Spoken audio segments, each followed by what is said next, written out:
Alors bonjour, je m'appelle Nancy Letourneau, je suis enseignante au secteur santé. Comme préposé aux bénéficiaires, vous aurez à déplacer des clients à mobilité réduite.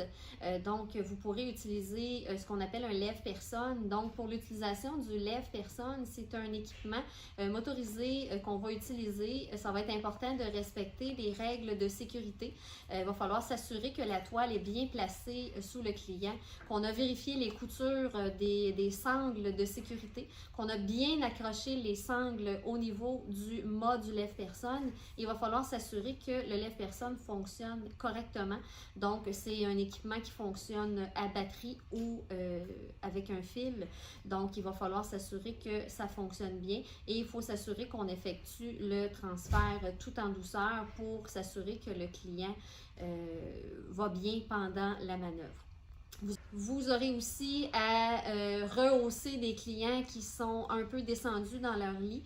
Donc, ce que vous devrez faire, c'est vous assurer que vous respectez bien les manœuvres de principe de déplacement sécuritaire des bénéficiaires pour s'assurer que vous ne vous blessez pas et que vous ne blessez pas le client pendant la manœuvre. Vous pourrez aussi avoir à transférer des clients de la civière au lit avec utilisation d'une planche ou d'une surface de glissement pour faciliter la manœuvre. Donc, par exemple, un client qui est sorti de salle d'opération, vous pourriez être appelé à le transférer. Donc, c'est une manœuvre qui va se faire à plus qu'un intervenant. Donc, on va tourner le client sur le côté, placer la planche sous le client et ensuite, il y a des intervenants qui vont se placer l'autre côté du lit pour qu'on soit en mesure de transférer le client dans son lit. Il va bien sûr falloir s'assurer que tous les éléments de sécurité sont respectés. Par exemple, les freins doivent être placés sur la civière et sur le lit et on doit s'assurer d'exécuter le transfert tout en douceur. On peut aussi faire des rehaussements d'un client qui est au lit. On peut aussi le faire seul en se positionnant à la tête du lit tout en respectant les principes de déplacement sécuritaire des bénéficiaires.